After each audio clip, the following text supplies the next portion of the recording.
White supremacists and neo-Nazi groups enthusiastically embraced President Donald Trump Wednesday, seeing an endorsement of their cause in his insistence that left-wing groups were also to blame for the deadly violence at a Unite the Right rally in Charlottesville, Virginia. "This man is doing absolutely everything in his power to back us up and we need to have his back," Andrew Anglin wrote on the Daily Stormer, a neo-Nazi, anti-Semitic website that acts as a hub of the extreme right. "It's going to be really hard to have any bad feelings towards Trump for a long time after this," he said. Richard Spencer, the white nationalist organizer of the Unite the Right rally, hailed Trump's statement as fair and down to earth. "Trump cares about the truth," said Spencer, who added he was proud of the president. White nationalist Richard Spencer, Center, and his supporters clash with Virginia State Police in Lee Park after the Unite the Right rally was declared an unlawful gathering August 12, 2017 in Charlottesville, Virginia. Somodevilla getty images are Trump stunned many Americans Tuesday after he strongly condemned leftist agitators as equally responsible for the deadly violence at Saturday's rally in Charlottesville. Hundreds of so-called alt-right activists descended on the city armed with clubs and bats and brandishing Nazi flags and symbols, to protest plans to take down a statue of Confederate General Robert E. Lee. Violent clashes erupted between white supremacists and anti-racism counter-protesters, and a young woman was killed when a suspected Nazi sympathizer rammed his car into a crowd of demonstrators.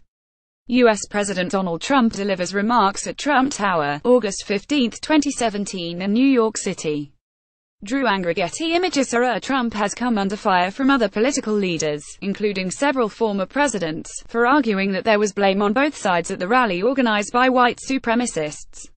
While Trump added general condemnations of Nazis and racists, groups aligned with the alt-right movement applauded his willingness to tag the left with blame.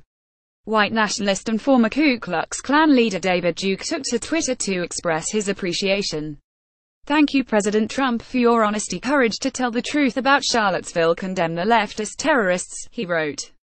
"Thank you President Trump for your honesty, courage to tell the truth about Charlottesville, condemn the leftist terrorists in Bill Manti for https://t.carterstv4lpo, David Duke at David Duke August 15, 2017 Jack Posobiec, an alt-right figure whose comments Trump has retweeted, wrote, "We are primetime now and good night, all to left," as the president spoke to reporters from the Trump Tower in New York.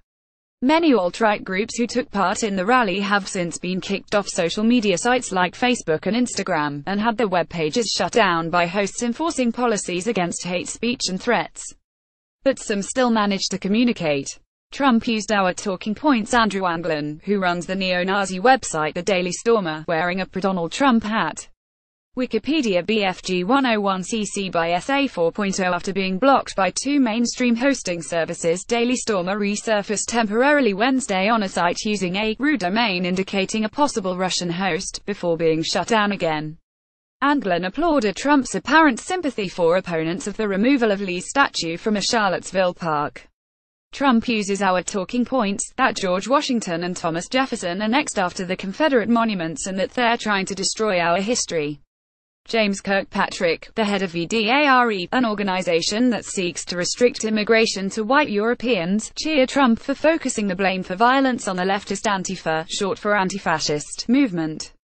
President Donald Trump finally did what no one in the conservative establishment would, calling out the Antifa, the alt-left in his words, for sparking violence at the legally sanctioned demonstration in Charlottesville. Like us on Facebook, get our newsletter, follow us on Twitter.